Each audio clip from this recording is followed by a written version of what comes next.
이 이야기는 내가 고등학교 3학년 때의 지역이다. 내가 살던 지역은 시골이라 놀이터라곤 찾을 수 없었다. 그래서 근처에 있는 대신사가 우리들의 놀이터이자 집합소였다. 그 신사는 사람들이 오지 않았고 민가나 상점에서 꽤 멀리 떨어져 있었기 때문에 우리 고등학생들에게는 그곳이 완벽한 장소였다. 그날도 자연스럽게 그곳에 모이게 되었다. 나와 다른 3명, 총 4명이 자전거를 타고 대신사로 향했다. 시간은 이미 4시가 지나고 층은 11월의 오후였다. 우리는 담배를 치우거나 주스를 마시며 잡담을 나누고 있었다. 아무것도 걱정할 필요 없었던 평범한 시간이었지만 그 순간 신사 입구에서 이상한 발소리가 들려왔다. 처음엔 다른 친구들이 오는 줄 알았지만 발소리가 점점 더 가까워졌다. 그리고 신사 안으로 들어온 것은 70대 이상의 할머니였다. 그 순간 나를 포함한 4명의 대화가 멈추고 우리는 그 자리에 얼어붙은 듯 가만히 할머니를 바라보았다. 그동안 폐신사에 사람이 온 적이 없었던 우리에게는 너무나도 충격적인 일이었다. 우리가 그곳에 모인 건 고등학교 1학년 때부터였고 그때부터 지금까지 그곳에는 단 한 번도 다른 사람이 온 적이 없었다. 할머니는 우리를 전혀 알아차리지 못한 채 신사의 세전 상자 앞에 서서 지도를 시작했다. 그 지도는 우리가 들어본 적 없는 생소한 말투로 기이한 속도로 주물거려지고 있었다. 순간 한기가 느껴졌고 그 지도를 하는 모습이 평범한 지도가 아닌 것처럼 보였다.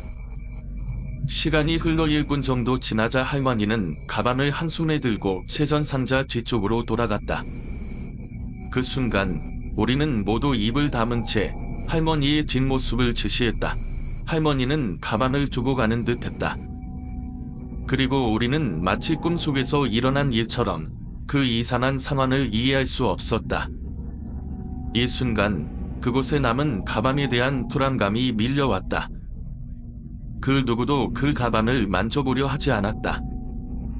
나는, 그리고 친구들도 이상한 느낌을 받았던 것이다. 바로 그때 나의 친구 중 1명이 세전 상자 근처로 다가가며 말했다. 가방을 두고 가면 안 되지. 그냥 놔두면 되겠어. 하지만 그 말은 곧 공허하게 처져나갔다.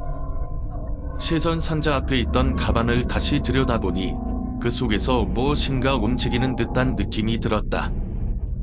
그리고 그 순간 나의 몸은 마치 얼어붙은 듯 움직일 수 없었다. 갑자기 세전 상자에서 나오는 듯한 속삭임이 들려왔다. 그 속삭임은 전혀 인간의 목소리가 아니었다. 마치 그 장소 자체가 살아있는 것처럼 무엇인가를 부르고 있는 듯한 소리였다. 우리는 결국 그 가방을 열기로 했다. 한 친구가 먼저 손을 뻗어 가방을 들고 안에 무엇이 들어있는지 확인하려 했다. 가방을 열자 그 속에서 오래된 신문이 보였다. 신문의 색은 이미 노랗게 달했고 아주 오래된 것처럼 보였다. 한 친구가 신문을 펼쳤을 때 거기에는 어려운의 자초체코 나는 단어들이 눈에 띄었다.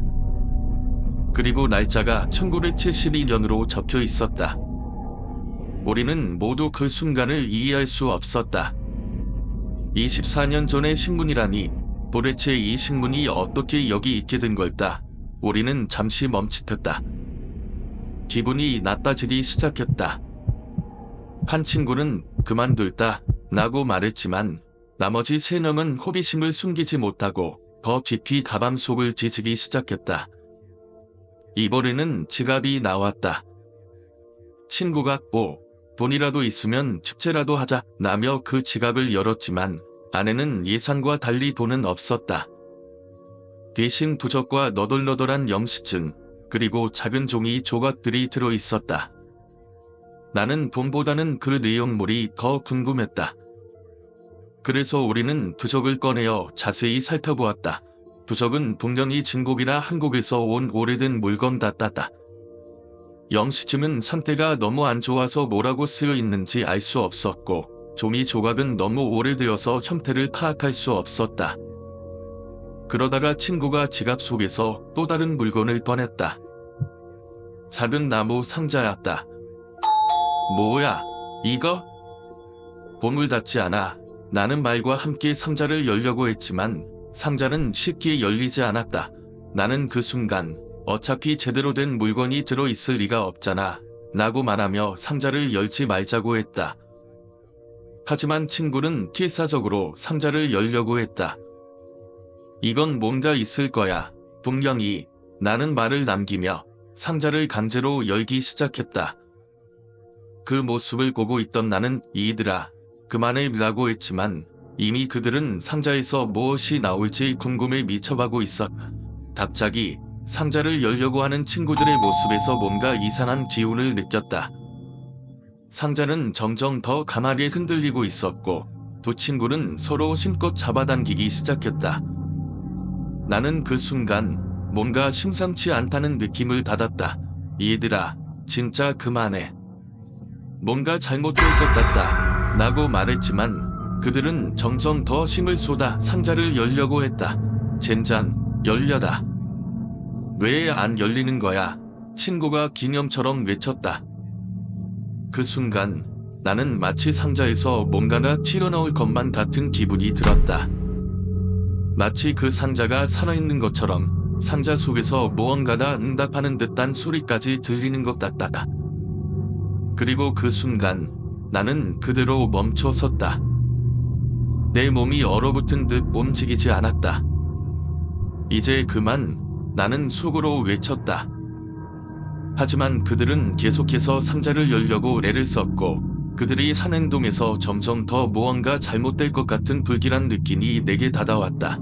그 순간 나는 모든 것이 비현실적으로 느껴졌다. A와 B는 나무 상자를 필사적으로 열려고 했고 그들의 눈은 충혈되어 키가 끓어오른 듯했다. 그들의 얼굴에서 나는 낭몽 같은 광기가 느껴졌다. 실은 내가 그들을 말리려고 할 때마다 점점 더 비명을 지르며 몸을 밀쳐냈고 나는 그저 멍하니 그들의 모습을 지켜볼 수밖에 없었다. 상자를 열기 위해서라면 무엇이든 할 준비가 되어 있는 듯한 모습에 나는 말로 설명할 수 없는 공포를 느꼈다.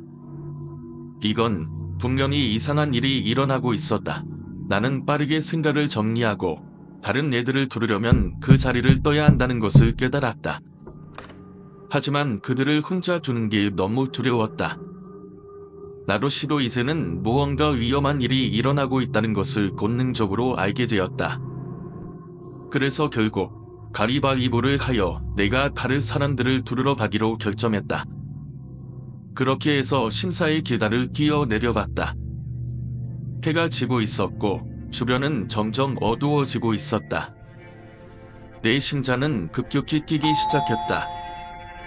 그동안 우리가 늘 자주 가던 집 합수가 마치 다른 차원에 있는 것처럼 뭔가 낯설고 두려운 공간이 되어버렸다. 자전거를 타고 신사를 벗어나려고 하자 그때 나는 멈칫했다. 신사의 맞은편 도로에서 그때 그 할머니가 서서히 웃고 있었다. 그녀의 웃음은 끔찍할 정도로 기괴했다. 하지만 할머니는 나를 보지 않고 신사를 향해 퀴즈퀴즈 웃고 있었다. 그 모습은 마치 그녀가 뭔가를 바라보며 애가 아닌 다른 무언가를 즐기고 있는 것처럼 보였다.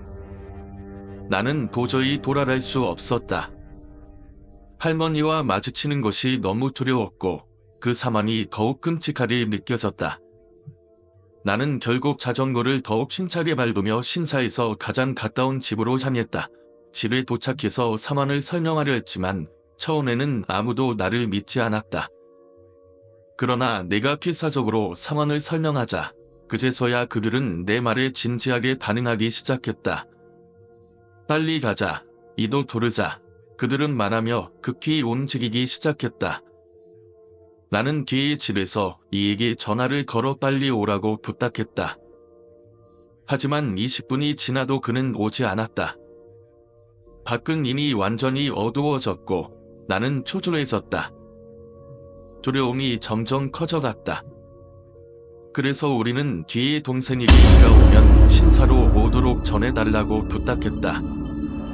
나와 디는 어쩔 수 없이 신사로 다시 가기로 했다. 자전거를 타고 신사에 도착했을 때 그곳에는 할머니는 없었다. 아무리 찾아봐도 그녀의 흔적은 사라져 있었다. 나는 다시 신사의 제단을 오르며 아까의 일들이 꿈이었기를 바랐다. 하지만 기억 속에서 나는 그때부터 아무것도 기억할 수 없었다. 그때부터 내 의식은 끊어졌고 내가 다시 눈을 떴을 때 나는 덤 안에 있었다. 내 주변은 차갑고 무엇인가 잘못된 기운이 감돌고 있었다. 무엇이 일어난 걸까? 나는 그저 그 질문만을 되뇌이며 불길한 예감 속에서 병원 침대에 누워 있었다. 병원에서 깨어났을 때 내 몸은 마치 내가 다른 사람이 되어버린 것처럼 느껴졌다. 간호사가 들어오고 주변에서 부모님과 선생님이 바쁘게 오가며 내가 처한 상황에 대해 이야기하는 소리가 들렸다. 내 다리는 깁스를 하고 있었고 팔과 손목은 붕대에 감겨 있었다. 온몸에 통증이 몰려와 자를 신음이 자연스럽게 나왔다. 나는 열심히 일어나려 했지만 몸이 말을 듣지 않았다. 어지러움과 통증 속에서 의식이 흐릿하게 지나갔다. 가족이 도착하고 선생님이 와서 뭐라고 말하는지 기억이 잘 나지 않았다. 그저 나를 둘러싼 사람들의 얼굴만 어렴풋이 떠올랐다. 교통사고를 당했다는 사실을 알게 된 것도 그때였다. A와 B, A는 자전거를 타고 가다가 트럭에 불진한 것 같다. A와 B는 직사했고 나는 4일간 의식을 잃고 있었던 것이다. 그 말을 듣고도 나는 그저 멍한 표정으로 그 이야기를 받아들였다. 부모님은 처음에는 내게 괜찮다고 천천히 쉬라고 말했지만 나는 끈질기게 묻고 또 물었다. 그때 아버지가 대답했다. 부는 사만, 두는 증대. 그 말은 내게 너무나도 충격적이었다. 나는 그 의미를 잘 이해하지 못하고 멍하니 있었다. 그저 A와 B가 사라졌다는 사실이 믿기지 않았다. 며칠이 지나고 나서야 나는 그때 있었던 일들을 다시 떠올리기 시작했다. 그날 신사로 가던 중 A와 B는 상자를 열려고 했고 나는 그들을 말리려고 했지만 결국 그들은 필사적으로 상자를 열려고 애썼다. 그때는 무엇이 잘못된 것인지 전혀 몰랐지만 이제 와서 생각해보면 그 상자가 그들에게 끔찍한 운명을 가져다준 것 같다. 하지만 부모님과 선생님은 내가 이야기하는 것을 이해하지 못했다. 그들은 내 말이 무의미한 것처럼 느껴졌을 것이다. 그날 밤 나는 자고 일어나기를 반복하며 친구들이 죽었다는 사실을 받아들이기 힘들어했다. 충격보다는 믿을 수 없다는 감정이 더 강하게 밀려왔다. 그리고 다음날 아침 시와 이가 덤문안을 왔다. 시는 울면서 미안하다고 말했다. 30분이나 기다렸지만 A와 B는 돌아오지 않았고 결국 그들은 도망쳤다고 했다. 그랬구나. 나는 그저 그런 대답밖에 할 수 없었다. 적어도 신사 근처에서 기다리려 했다고 했지만 그들은 그렇게 할 수 없었던 것 같았다. 너가 다고 얼마 안 돼서 A가 상자를 열었다고 외친 거야. 열었다고 시는 말했다. 그게 무서워서 도망쳤어. 나는 그 말에 아무런 대답을 할 수 없었다. 상자를 열었을 때 무엇이 일어난 걸까? A와 B는 그 상자에서 무엇을 찾았던 걸까? 그리고 나는 왜 그 순간을 놓쳤을까? 그 모든 의문이 내 머릿속에서 떠나지 않았다. 그 마을을 다시 찾은 것은 정말 오랜만이었다. 아버지의 장례식을 마치고 도쿄로 돌아갈 준비를 하던 중 어머니가 불쌍하게 느껴져서 조금 더 시간을 보내기로 했다. 12년 만에 고향에 돌아온 나는 과거의 기억이 서서히 떠오르면서도 그리움보다 두려움이 더 크게 느껴졌다. 마을 곳곳을 돌아다니며 어릴 적의 풍경을 기억하려 했지만 그 기억들은 하나둘씩 흐릿해졌다. 마을에서 조금씩 걷다가 나는 결국 그 집을 지나쳤다. 어릴 적 많이 가던 집이었다. 그러나 그 집의 앞에 서자 이상하게도 가슴이 쿵하고 내려앉는 기분이었다. 그것은 단순히 추억에 대한 감정이 아니다. 뭔가 다른 알 수 없는 두려움 때문이었다. 어렸을 때 느꼈던 불안감, 그리고 그때의 일이 떠올랐다. 그 상자와 그날 신사에서의 일들이 문득 떠오르며 내 마음을 그렇탔다. 12년 전에 나는 그 사건을 묻어두고 아무 일 없었던 것처럼 살아왔다. 하지만 그 집을 지나치면서 나도 모르게 발걸음이 멈춰버렸다. 문득 어릴 적 친구들의 얼굴이 떠올랐다. 시와 이, 그리고 그날의 지여. 그들은 그 사건 이후로 내게서 멀어졌고 나는 그 사건이 단순한 사고라고 믿으려 했지만 지금 와서 다시 생각해보니 그때 우리가 열려고 했던 상자 속에는 뭔가 다른 것이 있었던 건 아닌가 싶다. 그 집을 지나친 뒤 나는 무심코 다시 그 신사 방향으로 향했다. 어린 시절 그곳에서 마주쳤던 그 할머니의 웃음소리가 떠오르며 불안감은 점점 더 커졌다.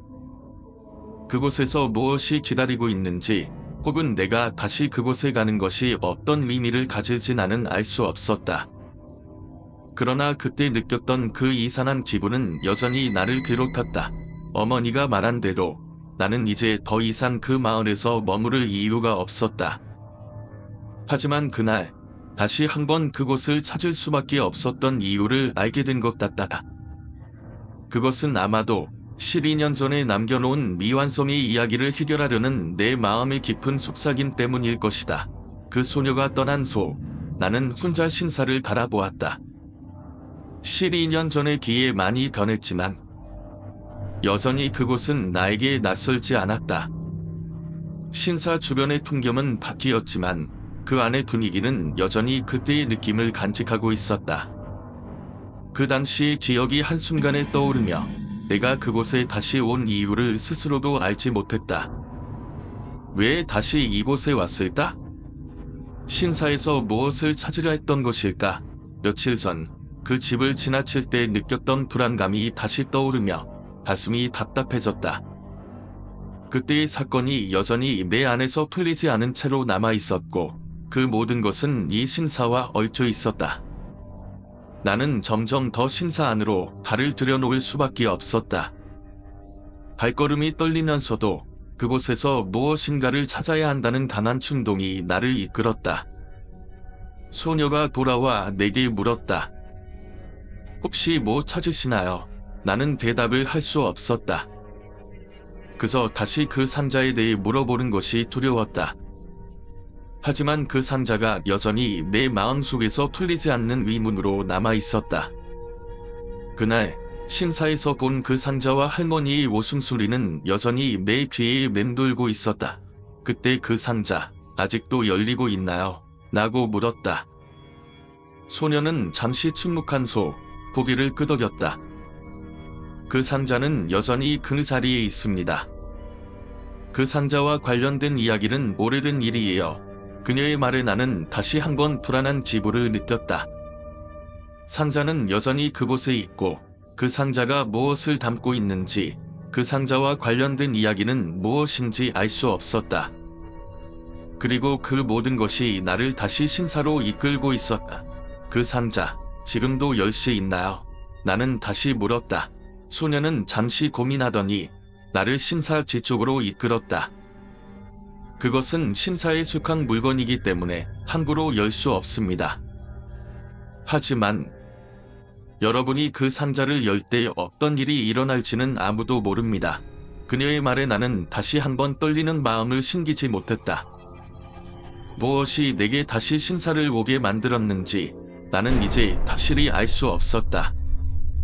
단지 그 상자와 그날의 기억이 내 마음속에서 계속해서 끌어당기고 있었기 때문일 뿐이었다.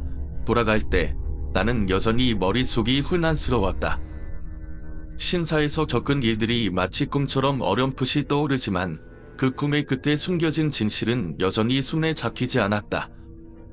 제수가 위식을 치르면서 말한 것처럼 그 상자에 대한 이야기가 단지 괴담처럼 들리기도 했지만 마음 한구석에서 그것이 실제로 무엇인가 깊은 영향을 미쳤다는 생각이 지워지지 않았다.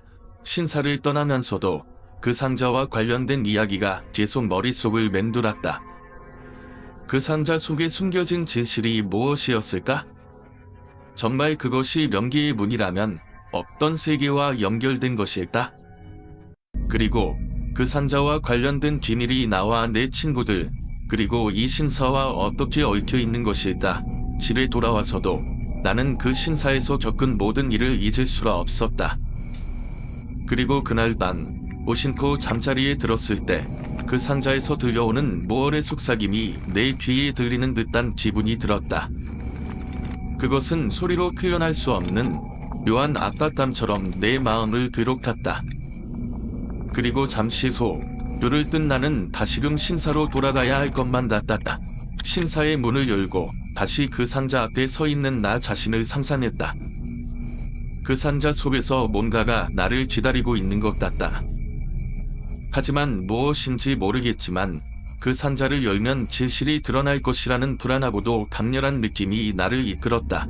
있지만 그날 일어난 일이 평범한 알바 업무를 훨씬 넘어서게 되었습니다.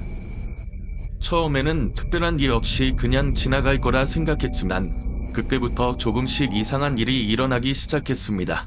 그날도 평소처럼 손님을 응대하고 방을 청소하며 업무를 보던 중 한 고객이 밤늦게 체크인을 하셨습니다. 다른 고객들과 다르게 그분은 매우 조용히 체크인 하셨고 낯선 분위기를 풍기셨습니다. 특이한 점은 그분이 방으로 올라가고 난 후에 호텔 내부가 잠시 멈춘 듯한 정적의 식사였다는 것이었습니다. 그날 이후로 나는 자주 그 방 근처를 지나쳤습니다. 그런데 이상하게도 그 밤 앞에 서면 공기가 차갑고 불편한 느낌이 들었습니다. 한 번은 너무 궁금해서 잠깐 문을 살펴봤는데 그곳에 문이 잠겨 있었음에도 불구하고 이상한 소리가 들렸습니다. 누군가가 속삭이는 듯한 소리였고 그 소리는 내가 문을 가까이 붙였을 때 더욱 커졌습니다. 그 순간 환기와 함께 극도의 불안감이 밀려왔습니다. 그러나 내가 알바 중이라서 그런 일을 무시하고 계속 일을 해야 했습니다. 그 후 며칠 동안 그 방에 대한 소문이 돌기 시작했습니다. 그 방을 묵었던 손님들이 한 명씩 사라졌다는 얘기가 흘러나왔고 그들 중 일부는 다시는 나타나지 않았다고 합니다. 무서운 일들이 계속 이어졌고 결국 나도 그 일을 피하기 위해 다른 알바를 찾아 떠나게 되었습니다. 하지만 그 방에서 느낀 불쾌한 느낌은 내 마음속에 여전히 남아 있습니다. 이제는 그 일을 떠올릴 때마다 몸이 움츠러집니다. 호텔에서 겪었던 그 밤의 일들이 꿈처럼 떠오릅니다. 그날 이후 나는 모텔이라는 장소에서의 경험을 아무에게도 말할 수 없었습니다.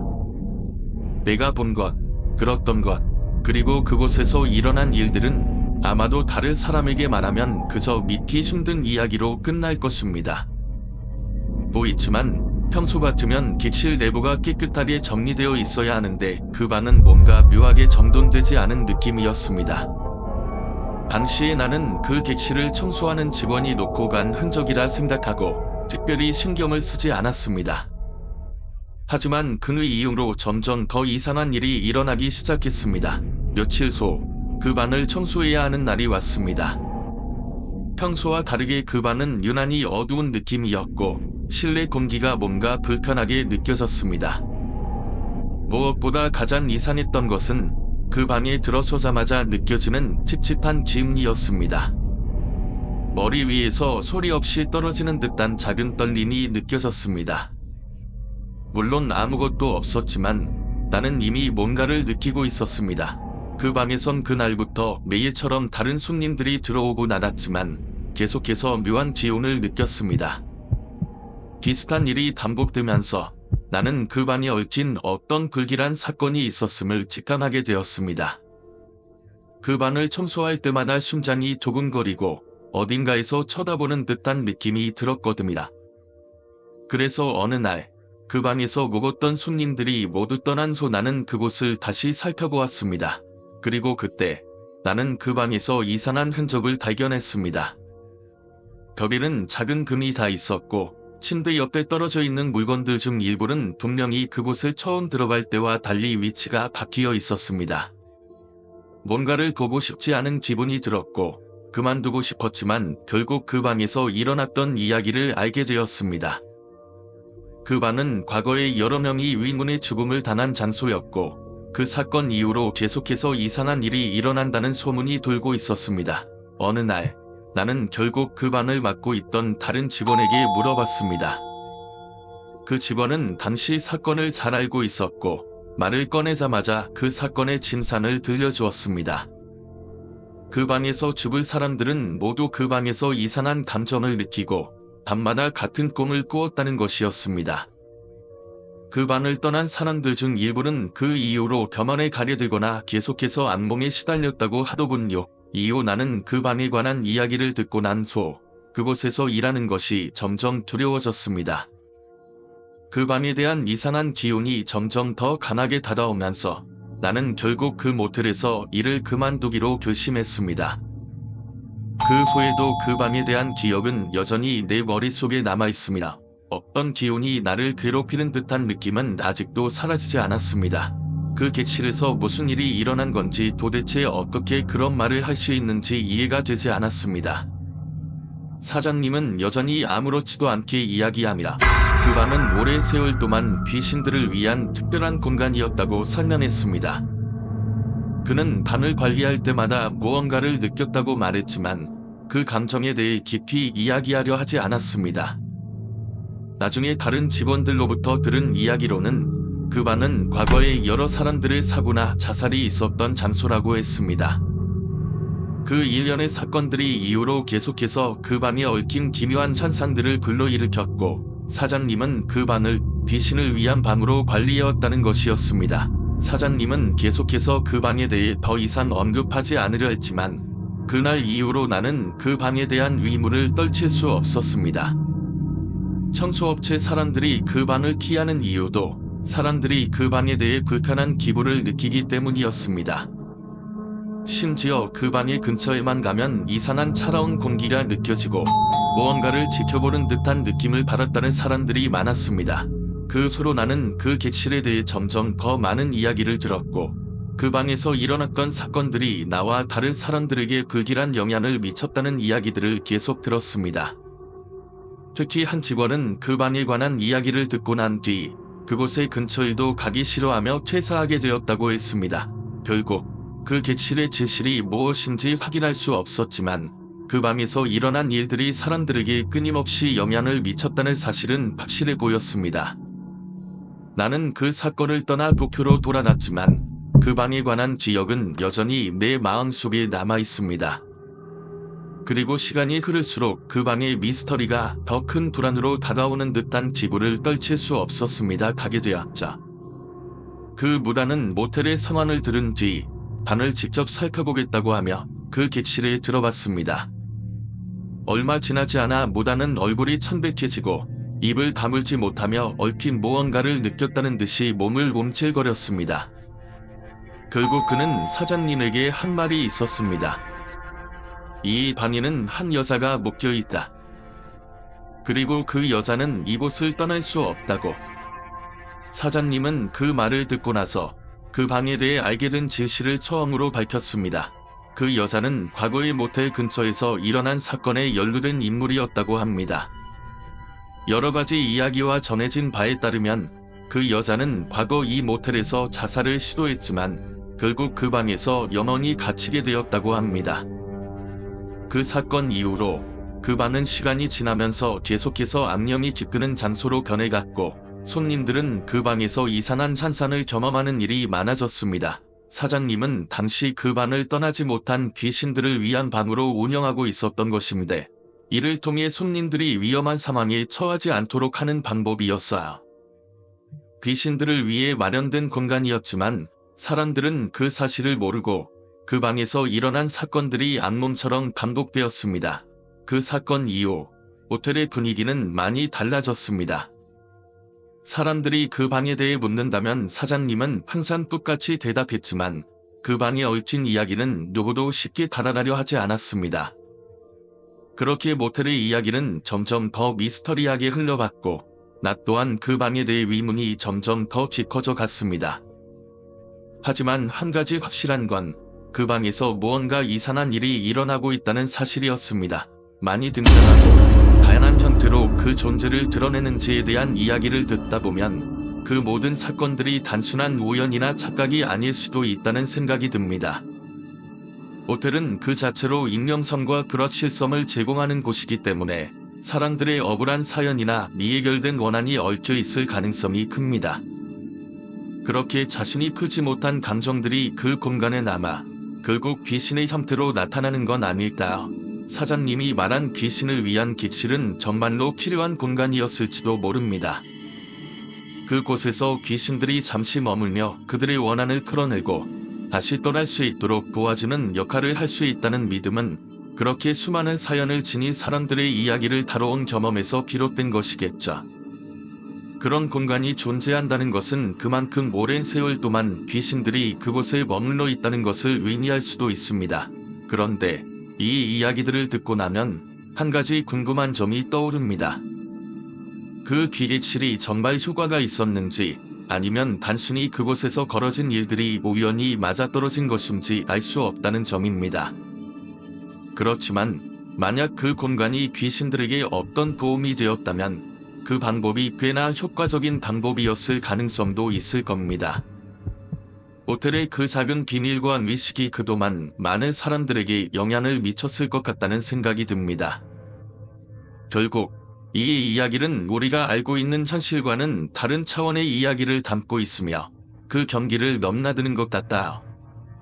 귀신과 사람들이 얽히는 그 미스터리한 공간은 언제나 호기심을 자극하고 그곳에서 벌어지는 일들은 단순히 사람들의 기억 속에서 남지 않고 어떤 방식으로든 그 공간에 영향을 미친다는 점에서 깊은 인상을 남깁니다. 모임이나 과제 때문에 자주 외출하고 집에 들어갈 시간이 많지 않았습니다.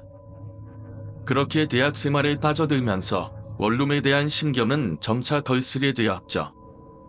하지만 그 원룸이 저를 기다리고 있는 일이 있다는 것을 전혀 예상하지 못했습니다.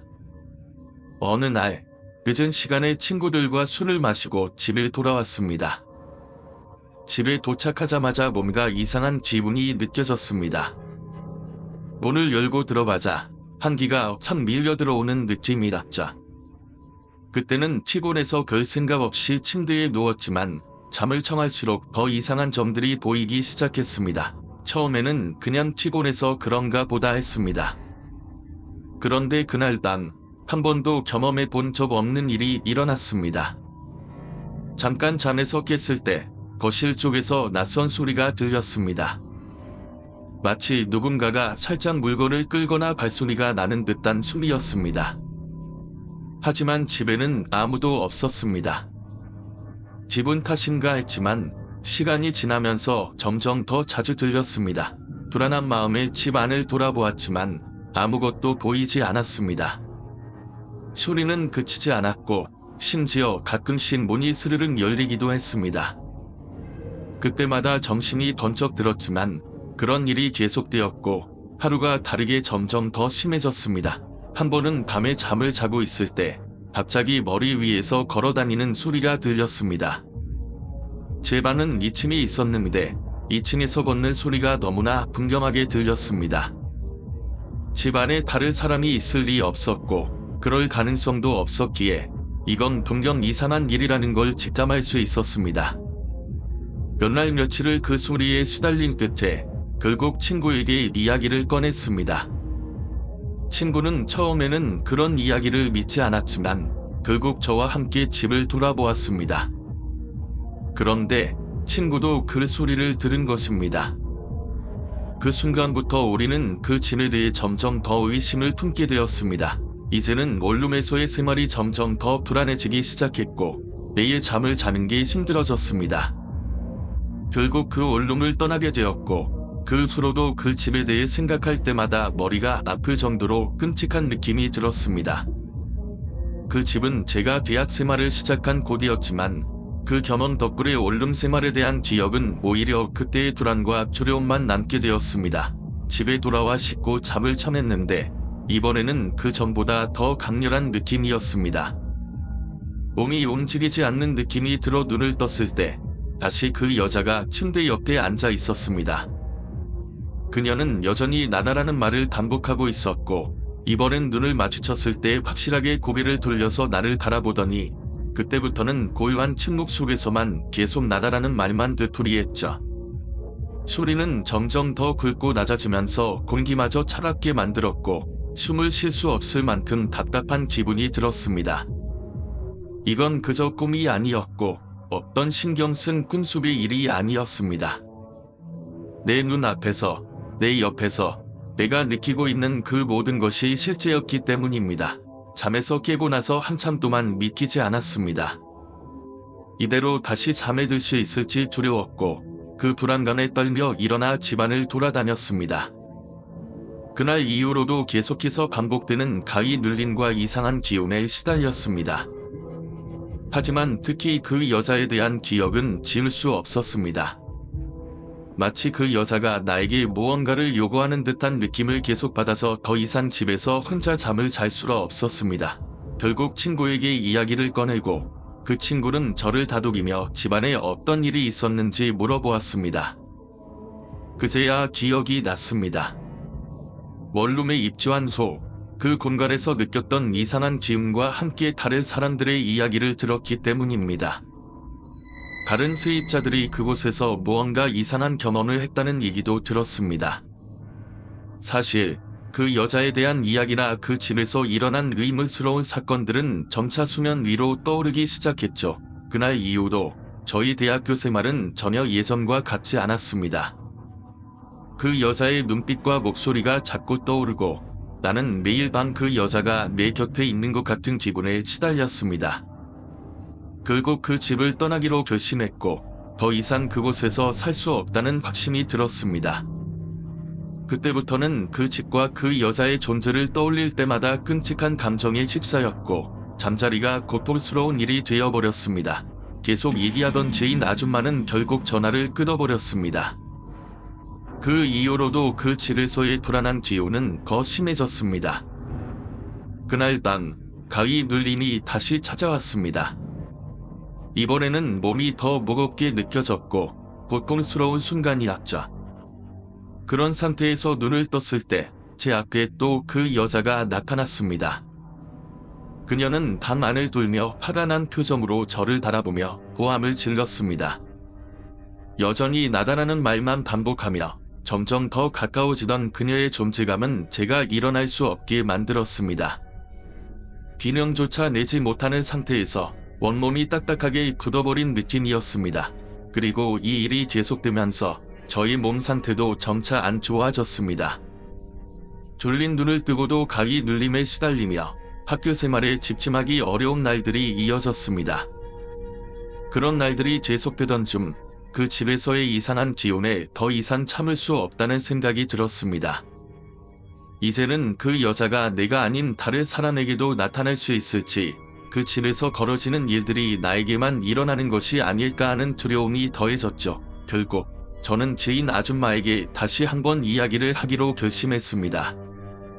그동안 너무 괴로웠기 때문에 더 이상 이 상황을 견딜 수 없었습니다. 그녀에게 진지하게 상황을 설명했지만 그녀는 여전히 저를 믿지 않았습니다.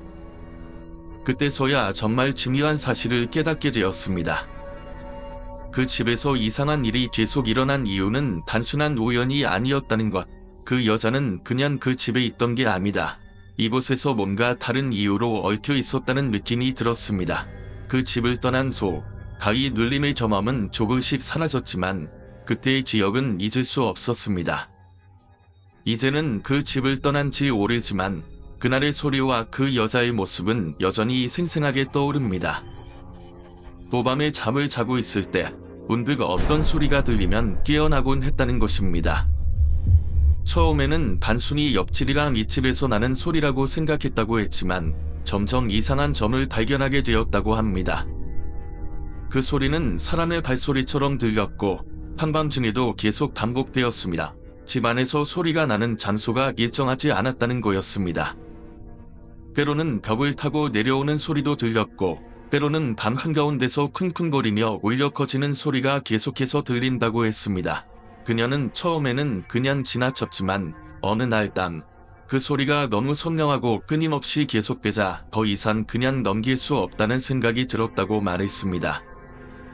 그녀는 다시 그 소리가 들리기 시작할 때 침대에서 일어나 그 소리가 어디서 나는지 찾아보았다고 했습니다.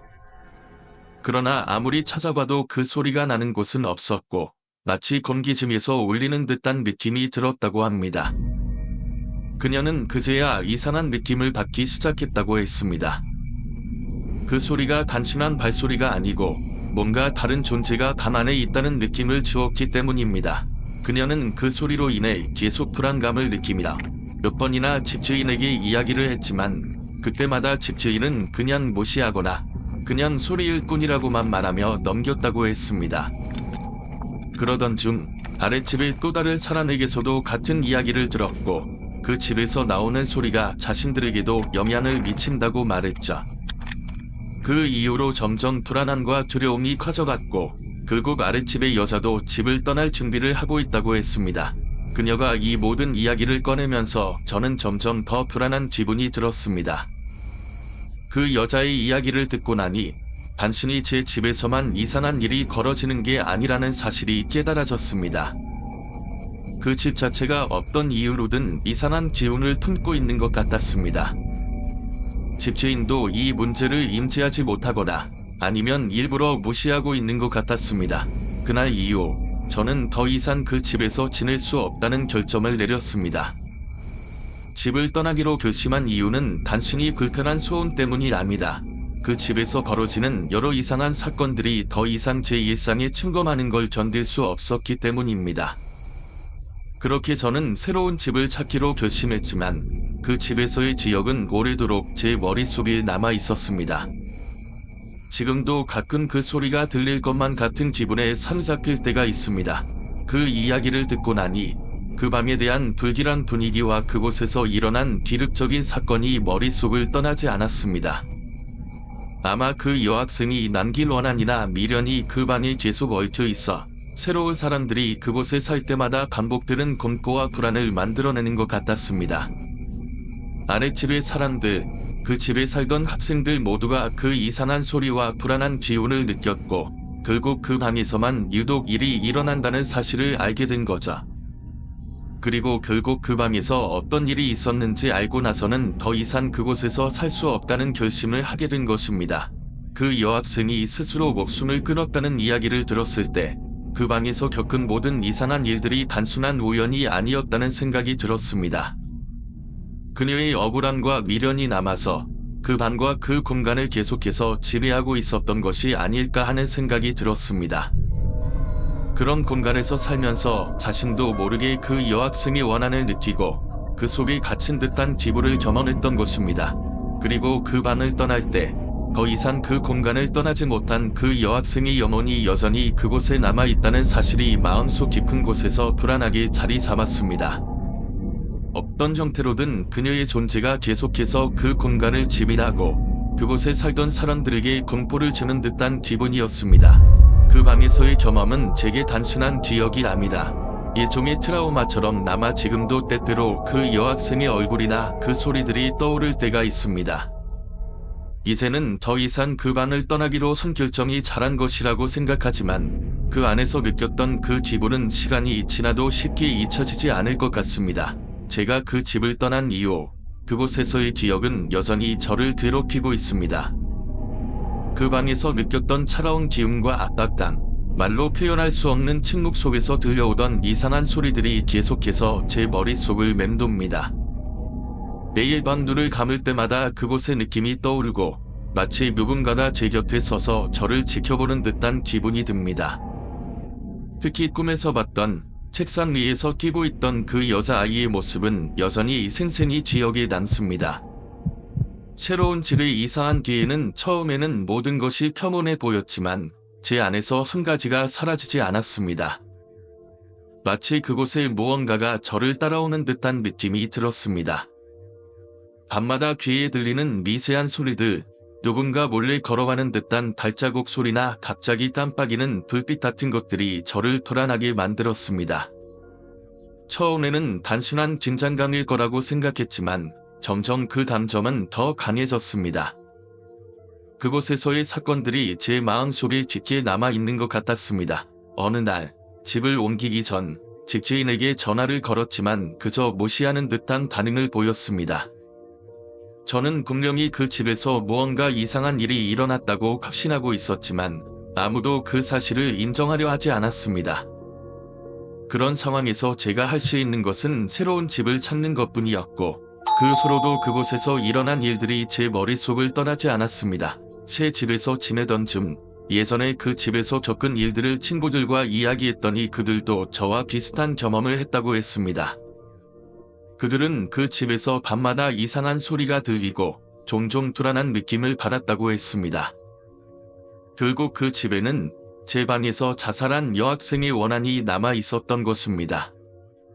친구들의 말을 듣고 나서야 그 집에서 발생한 이상한 사건들이 모두 이해가 되었습니다. 그 방에서는 단순한 소음이 아니다. 저를 포함한 그곳에 살았던 사람들을 괴롭히는 무언가가 있었다는 사실을 알게 되었습니다. 그 후 저는 그 집을 떠나야 한다는 결정을 내렸습니다. 그곳에서 겪은 일들은 제 인생에서 지울 수 없는 트라우마가 되어버렸습니다. 그 집에서 죽은 여학생, 그리고 그 방에 남아있던 원한의 기호는 제 마음속에 짙게 새겨졌고 그곳에서의 공포는 지금도 저를 괴롭힙니다. 그 여학생의 영혼이 여전히 그 방에서 무엇을 원하는지, 그리고 그 방을 계속해서 차지하려는 이유는 이제는 알 수 없지만 그 공간에서 느꼈던 공포는 평생 잊을 수 없을 것입니다.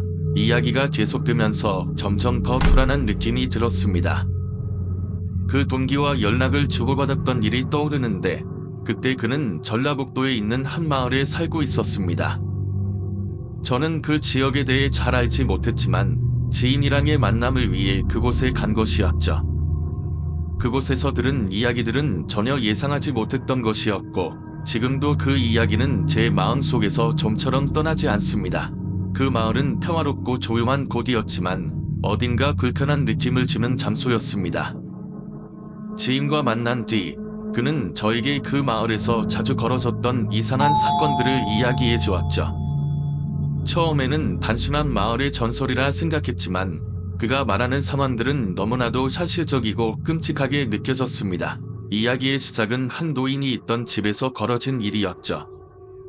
그 집에서는 누군가가 자꾸만 떠나지 않고 집 안에서 이상한 소리가 들린다고 했습니다. 특히 밤이 되면 집을 나쁘게도 그 소리는 점점 더 가까워지고 마치 누군가가 숨겨진 비밀을 찾고 있는 듯한 느낌을 주었다고 합니다. 그 집에서 살던 가족들은 꼭 그곳을 떠났고 그 집을 새로운 세입자가 채무려 했으나 모든 사람들이 하나같이 그 집에서 이상한 일이 일어난다고 말하며 떠나게 되었습니다. 그 집을 지나치던 사람들 중에는 이 집에서 일어난 사건에 대해 알지 못했던 사람들도 있었지만 한 번이라도 그 집을 지나쳤던 사람들은 그 집에 대해 묘하게 불편함을 느꼈다고 합니다.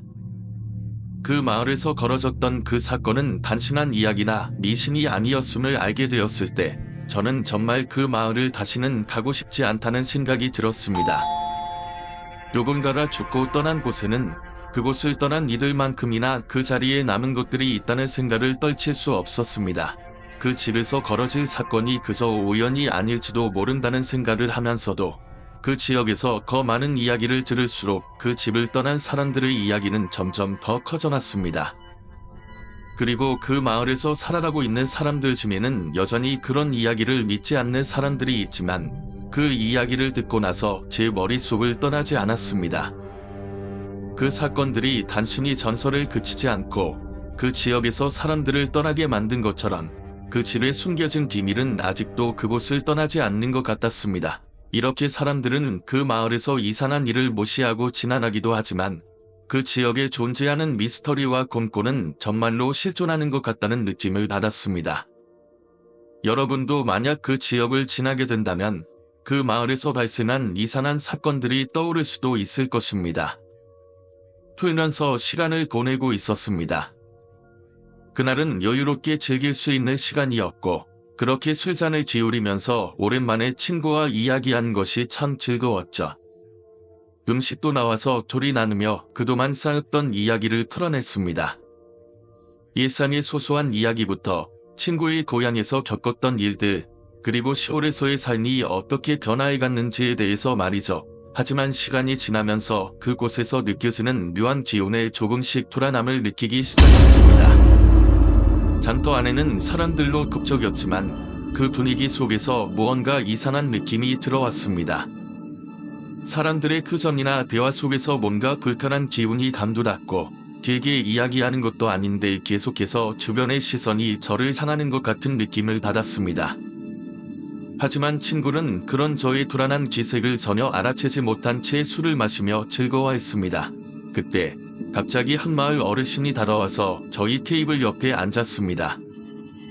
그는 친근하게 인사를 건네며 이야기를 시작했죠. 하지만 그 어르신이 말하는 이야기가 점점 이상해졌습니다. 마치 저희가 여기서 지내고 있다는 사실을 알고 있는 듯한 느낌이 들었고 한참을 대화를 나누던 중 그 어르신은 어딘지 모르게 경고하는 듯한 말을 덧붙였습니다. 여기 말이지 오래된 집안들에선 때때로 불길한 일이 생긴답니다. 젊은 사람들이 잘 몰라서 그렇지 예전에는 이런 일들이 꽤 있었지. 친구는 그저 웃으며 할머니 그런 얘기 하지 마세요. 예전 일들이 뭐가 그렇게 무섭겠어요. 라며 대수롭지 않게 웃어넘겼습니다. 하지만 그 어르신은 얼굴이 어두워지며 조금 쓸쓸한 표정을 지었고 그 뒤로는 아무 말 없이 자리를 떠났습니다. 그 순간 저도 모르게 등골이 오싹해지는 느낌을 받았습니다. 친구는 여전히 좋을 시간을 보내고 있었지만 저는 그 불길한 기울에서 벗어나려고 애를 썼습니다. 마을 사람들의 교전 그리고 어르신이 남긴 말을 곱씹으면서 이곳에 무엇인가 이상한 것이 숨겨져 있다는 생각을 떨칠 수 없었습니다. 이후로도 그날 밤 저는 그 마을에서 잠을 자면서 불편한 기분을 떨칠 수 없었습니다. 그곳에서 일어난 과거의 일들은 아직도 마을 사람들의 기억 속에 살아 숨쉬고 있는 것 같았고 불안감은 점점 더 커져갔습니다. 결국 그 마을에서의 며칠은 제게 큰 충격을 안겨주었고 지금도 그곳에서의 경험은 결코 잊을 수 없는 기억으로 남아 있습니다. 차도 대도시에서 볼 법한 고급차였고 부부가 자주 외출을 하거나 타지에서 잠을 보는 모습도 가끔 목격되었기 때문에 마을 사람들은 이 부부를 상당히 신경 쓰게 되었다고 했습니다. 하지만 처음엔 별다른 일 없이 지나갔습니다. 마을 사람들은 단지 외지에서 온 사람이라는 것에 대한 호기심만 가질 뿐 크게 불편함을 느끼지 않았죠. 하지만 시간이 지나면서 점점 이상한 일이 일어나기 시작했습니다. 그 부부는 며칠 지나지 않아 주변 사람들에게 자주 들려왔던 얘기를 하기 시작했죠. 우리 집에 무언가 이상한 게 있어요. 이 말을 처음 들었을 때 마을 사람들은 그저 웃으며 넘겼습니다. 그러나 점차 이야기는 더욱 구체적이고 무서운 쪽으로 흘러갔습니다. 부인이 들려주는 내용은 점점 기괴해졌고 그녀는 자신이 자주 귀신을 보거나 밤마다 무언가에 쫓기는 느낌을 받았다고 했습니다. 매일 밤 누군가 문을 두드리거나 창문을 열고 들어오는 소리가 들려요. 라는 말에 마을 사람들은 더 이상 웃어넘기지 않았습니다. 특히 남편이 이 이야기를 듣고도 그냥 바람 소리일 거야 라며 대수롭지 않게 말했지만 부인은 그 소리들이 실체가 있다는 것을 확신하고 있었죠. 이 이야기가 커지면서 점점 마을 사람들은 부부의 집을 의심하기 시작했고 그런 일이 계속된다면 결국 부부의 안정된 삶에 큰 영향을 미칠 것이라 생각했죠. 그 사건은 점점 더 커져갔고 마을 내에서도 몇몇 사람들은 부부의 집을 찾아가 그들 속에 숨겨진 비밀을 밝혀보려고 했습니다. 그러나 그때마다 의문만 더해지며 점점 더 복잡해졌습니다. 어떤 사람은 그 부부의 집에서 이상한 냄새가 난다고 했고 다른 사람은 집에서 울리는 소리를 들었다고 주장했습니다. 무엇보다도 부부가 이사를 온 이후로 마을 사람들은 모두 불안한 느낌을 받았고 무언가 숨겨진 진실이 있을 것 같다는 생각을 떨칠 수 없었습니다. 그 후 어느 날 부부의 집에서 큰 사건이 일어났습니다. 마을 사람들이 그 집을 찾아갔을 때 부부는 자취를 감추고 집 안은 텅 비어 있었습니다. 집 안은 마치 아무도 살지 않았던 것처럼 깔끔하게 정리되어 있었고 그들의 물건들은 하나도 남아있지 않았습니다. 마치 그 집을 떠나며 아무도 흔적도 남기지 않으려는 듯한 모습이었습니다. 그날 이후로 마을 사람들은 그 집에 대해 이야기하는 것을 꺼리기 시작했습니다. 어떤 사람들은 그 집이 저주받은 곳이라며 그곳에서 일어난 일들이 부부의 모습을 변하게 했다고 믿었죠. 결국 부부는 다시는 마을로 돌아오지 않았고 마을 사람들은 그들이 사라진 이유에 대해 여러 가지 추측을 했습니다. 그러나 어떤 누구도 그 진실을 알 수 없었고 그 집은 여전히 비어 있었습니다. 그 이야기를 들으면서 제 마음속에는 여전히 의문이 남았습니다. 정말로 그 집에서 무엇이 일어난 것일까? 부부는 왜 그렇게 급작스럽게 떠났고 그들이 남긴 미스터리한 흔적은 무엇을 의미하는 것일까? 그리고 이 이야기가 마을에서 떠도는 이유는 무엇일까요? 이 사건은 마치 시간이 지나면서 점점 더 커져 나갔고 저는 그때부터 시골의 조용한 마을에서도 늘 숨겨진 비밀들이 숨어 있을 수 있다는 생각을 하게 되었습니다. 이상한 점이 더해지기 시작한 건 그로부터 며칠 후였습니다. 부인이 갑자기 마을 사람들과 친해지려고 애쓰는 모습을 보였고 마치 그동안의 태도와는 다른 모습이었습니다. 평소에는 남편과 아들만 보였던 집에서 이제는 부인이 닫기를 하고 마을 사람들과 교류하려는 모습을 자주 보였고 그런 모습은 마을 사람들에게 조금 의심을 불러일으켰습니다. 어느 날 마을의 한 노인이 부인과 대화를 나누게 되었습니다. 그는 부인에게 왜 이렇게 갑자기 닫기를 시작한 거냐며 궁금해하자 부인은 여기서 좀 더 오래 살려고 하는데 처음엔 잘 몰라서 이랬다는 식으로 대답했습니다. 그러나 그 대답이 진실인지 아닌지는 누구도 확신할 수 없었습니다. 마을 사람들은 부인의 태도가 갑자기 달라진 이유에 대해 여러 가지 추측을 하기 시작했죠. 근소 부인이 마을 사람들과의 관계를 감화하려는 듯한 모습은 점점 더 의심스러워졌습니다. 특히 그녀는 종종 마을 외곽의 숲으로 나가곤 했습니다. 그녀가 숲에 다녀온 후에는 항상 얼굴이 어두워져 있었고 눈빛에서 불안한 기색이 느껴졌습니다. 그때마다 마을 사람들은 뭔가 숨기고 있는 게 있는 거 아닙니다. 는 말을 속삭이기 시작했습니다. 특히 그 마을에서 수십 년을 살아올 사람들이 느끼는 직감은 상당히 정확한 경우가 많았죠. 그리고 한 번은 마을에서 가장 오래된 집을 운영하는 노인이 부인의 집에 찾아갔습니다. 그는 부인에게 과거에 그 집에서 있었던 이야기를 들려주며 마을의 역사에 대해 대화했습니다. 그런데 그 집에서 부인이 눈에 띄게 불편해하는 기색을 보였고 다시 숲으로 향하려는 듯한 모습이었죠. 노인은 그때부터 더욱 의심이 짙어졌습니다. 그 후 며칠간 마을에서 이상한 사건들이 일어나기 시작했습니다. 마을 근처의 작은 숲에서 비명 소리가 들린다는 이야기가 커졌고 사람들이 그것을 의심하기 시작했죠. 일부 마을 사람들은 그 소리가 부인의 집 근처에서 나오는 것 같다고 주장했습니다. 특히 밤에 불이 켜져 있는 집을 볼 사람들이 많았는데 그때마다 집 안에서 들리는 소리와 분위기가 매우 음산하다고 했습니다.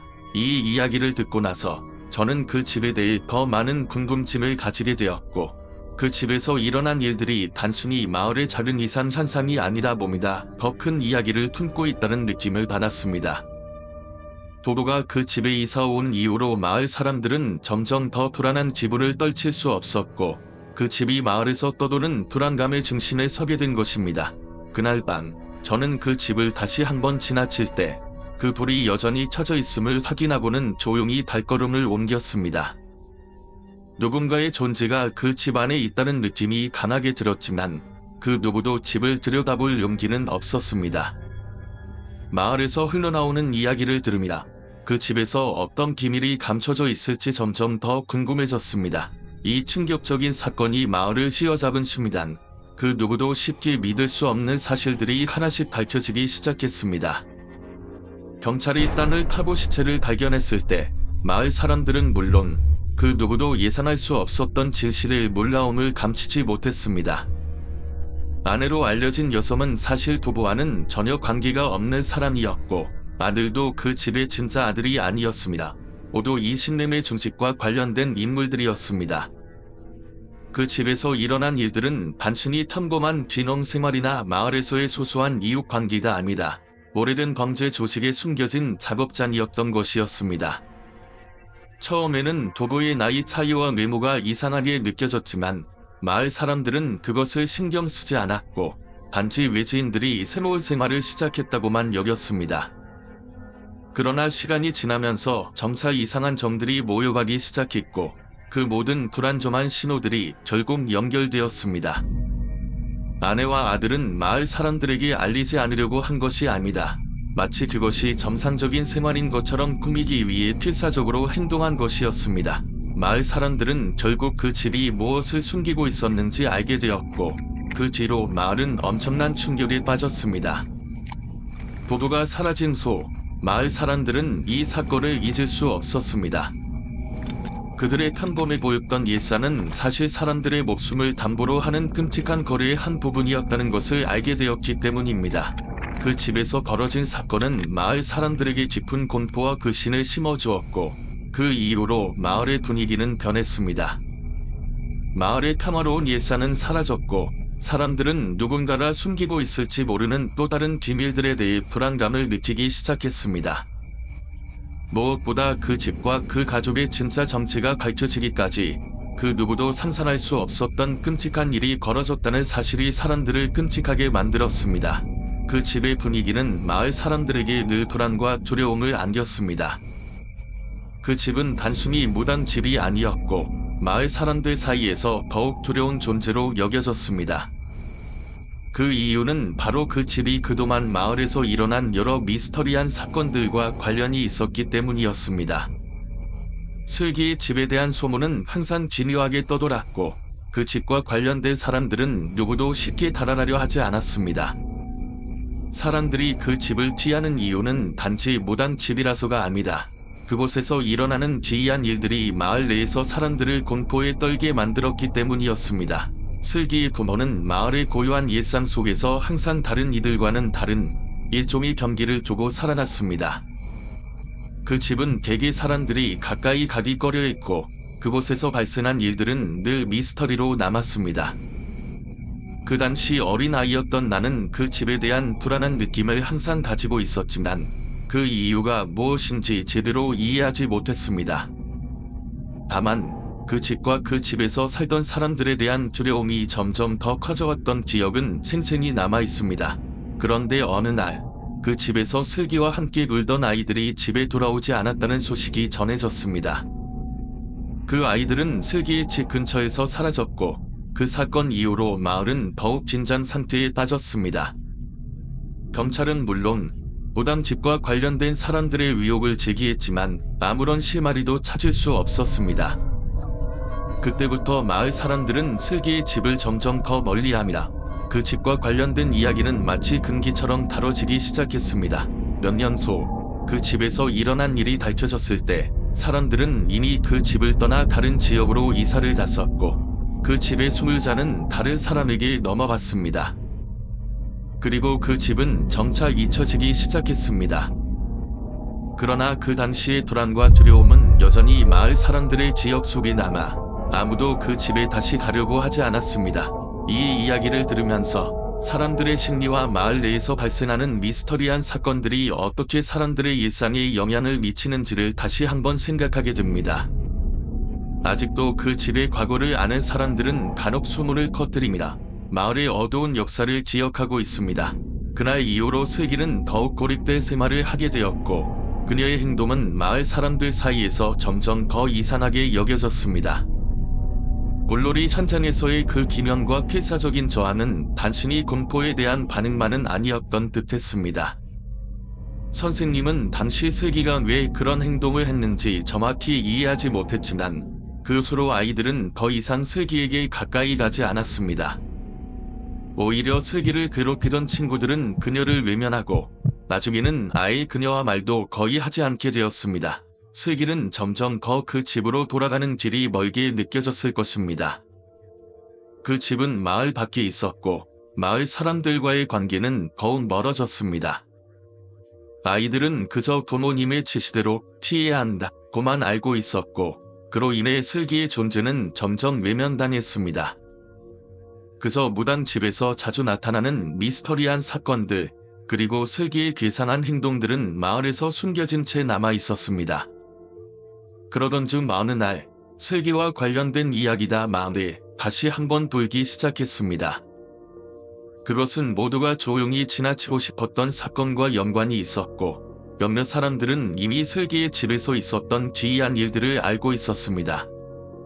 사람들은 그 집을 떠난 이후에도 그 집 근처에서 이상한 소리나 쥐호를 느낄 때마다 슬기와 그 집에 대해 다시 떠올리곤 했습니다. 슬기는 결국 학교를 그만두었고 그 후로 마을에서 거의 볼 일이 없었습니다.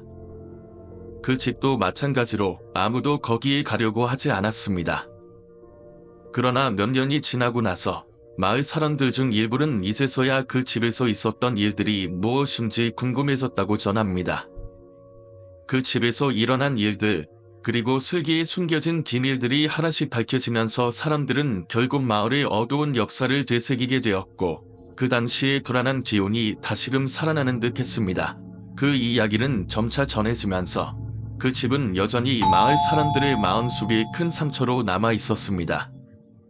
슬기의 이야기는 이제 마을에서 전설처럼 들려오며 아무도 그 집을 다시는 건드리려 하지 않았습니다. 그 집의 비밀이 밝혀진 그 순간에도 많은 이들은 그저 지나쳐봤고 그 미스터리한 일들은 여전히 풀리지 않은 채 남아 있습니다. 그 이야기는 다시금 떠올리기 시작했죠. 중학교에 올라가면서 옛날 친구들과 함께 이야기합니다. 그때의 사건들에 대해 이야기할 때가 있었습니다. 그리고 그 중에서도 슬기에 관한 이야기는 그때도 여전히 사람들의 입에 오르내렸습니다. 마치 그때 일어난 모든 일들이 어른들의 입에 올려지고 이제는 마을에서 다들 잊었다고 생각했던 그 사건도 다시 살아나는 것 같았습니다. 사람들은 여전히 슬기가 죽은 아이와 관련이 있다는 말을 믿고 있었고 그 일에 대한 미스터리와 괴상한 일들이 그 후로도 계속해서 이어졌다고 전해졌습니다.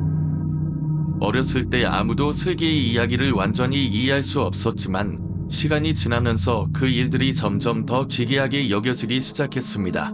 그때 아이들이 놀리던 모습, 슬기가 보여줬던 그 특이한 행동들은 결국 누군가의 입을 통해 슬기가 그 아이를 죽였을 것이라는 소문으로 퍼져나갔습니다.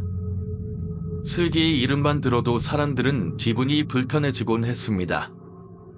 그 집과 그 동네의 모든 것이 불길하게 느껴졌고 슬기가 떠나면서 그 모든 것이 조금은 정리된 듯 보였지만 여전히 많은 이들은 그 사건의 진실을 모르고 있었습니다. 슬기가 전학을 간 후 몇 년이 지나도 그 사건은 마을 사람들에게 여전히 큰 충격으로 남아 있었습니다. 시간이 지나면서 사람들은 그 사건에 대해 많은 것을 잊으려고 했지만 그것이 완전히 사라지지는 않았죠. 그리고 나서야 아이들은 자신들이 괜히 슬기를 괴롭혔다는 걸 후회하게 되었고 그때를 돌이켜보며 그저 무서워했던 것에 대해 미안함을 느꼈다고 전했습니다. 슬기에게 있었던 그 미스터리한 일들은 마치 영화에서나 나올 법한 일들이었고 사람들은 그것이 현실이었다는 사실을 믿기 힘들어했습니다. 이제 슬기와 그 집에 대한 이야기는 모두 전설처럼 여겨집니다. 마을 사람들 속에서는 그날의 사건을 다시 생각하려 하지 않았습니다. 그렇지만 그 지역은 한동안 계속 사람들의 마음속에 남아 있었고 누군가는 그것을 풀기 위해 더 많은 진실을 알고 싶어 했을지도 모릅니다. 이 이야기는 정말 충격적이고 마치 한 편의 영화처럼 전개되는 사건입니다. 어릴 때의 기억을 떠올리며 이야기를 풀어낸 이 사람은 슬기의 불가사의한 행동과 그 당시의 무서운 상황을 묘사하고 시간이 지나면서 알게 된 새로운 사실들이 모든 것을 또 다른 시각에서 바라보게 만듭니다. 특히 슬기가 물에 들어가지 말라고 했던 이유가 단순히 괴상한 소문에서 기록된 것이 아니다 실제로 물귀신을 본 경험에서 나온 정보였다는 사실은 정말 놀라운 전개입니다. 그 당시 주변 사람들은 슬기의 말을 무시했지만 나중에 그 말이 사실이라는 것을 알게 되었을 때 이미 너무 늦은 후였습니다. 아이들의 왕따와 어른들의 지나친 행동이 결국 어떻게 비극적인 결과로 이어지는지를 보여주는 도불은 정말 무섭고 인상 깊었습니다. 그리고 근소에 그 사건과 관련된 인물이 유튜브에서 다시 모습을 드러내고 시간이 지나면서도 여전히 사람들에게 영향을 미치고 있다는 사실도 흥미롭습니다. 무당의 딸이라는 사실이 어렸을 때의 억울한 경험을 덮어놓은 것이 아니다. 그 아이가 나중에 다른 방식으로 사람들에게 인정을 받으며 살아가는 모습을 보여주는 것은 인간의 성장과 변화에 대한 메시지를 담고 있는 것 같습니다. 이 이야기에서 중요한 것은 단순한 괴담이 아니다. 아이들 사이의 괴롭힘과 그에 따른 무서운 결과, 그리고 그로 인해 인생의 흐름이 어떻게 달라지는지를 진지하게 묘사하고 있다는 점입니다. 이 이야기를 통해 우리는 단순히 공포를 넘어서 사람들이 가질 수 있는 오해와 두려움, 그리고 그것이 가져오는 타격 효과를 다시 한번 생각하게 만듭니다. 이야기를 들려드린 여러분의 생각이 궁금합니다. 슬기와 그 사건에 대한 이야기는 단순한 공포의 이야기가 아니다. 그 속에 숨겨진 깊은 의미와 교훈이 있는 것 같습니다. 여러분은 이 이야기를 어떻게 느꼈나요? 혹시 다른 해석이나 생각이 있으시다면 댓글로 남겨주세요. 또 이와 같은 이야기를 더 많이 듣고 싶으시다면 좋아요와 구독 버튼을 눌러주시고 친구들에게도 공유해주세요. 여러분의 소중한 의견과 함께 더 많은 이야기를 준비해 오겠습니다. 오늘도 끝까지 들어주셔서 감사하고 다음 이야기에서 또 만나요. 감사합니다.